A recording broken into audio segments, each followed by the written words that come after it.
one day I am racing from committee, and I go by my office, but I don't have time to stop. In my elevator, or the elevator was right next to my office. So I just swoop by it. I step into the elevator, and I'm all dressed up. I'm headed to a committee meeting.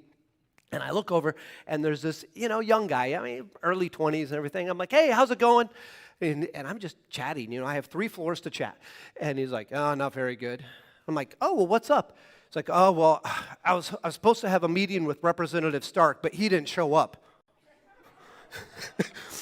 and just as I was about to apologize, and he says, but it's probably just as well anyway. I'm like, oh, really? Well, why is that? He said, well, I heard that he's this conservative redneck from Southern Oregon.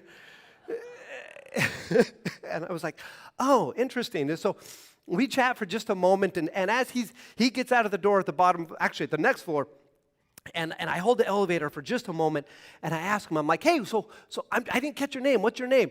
And I don't remember it now, and I don't know why I didn't make the appointment. It wasn't on my calendar. I don't know, all those things. But anyway, I hold the door for a second because I wanted to make sure it was about to close. I'm like, hey, what's your name? And he's like, Adam. I just made that up, but, and he's like, how about you? And I'm like, oh, I'm Representative Redneck Stark, And so my staff caught on to that. So for years, I was Redneck Representative Stark. Sometimes we have these titles, and sometimes they're good, or nicknames. Sometimes they're good, sometimes they're bad. Sometimes they bring us honor, and we find value and worth in that.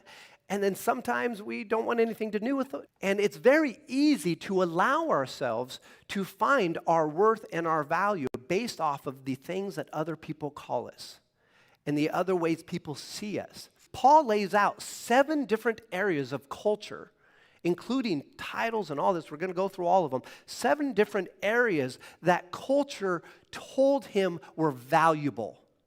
That if he wanted to find value in this world, these are 7 different categories that he could do that in, and he aces them all.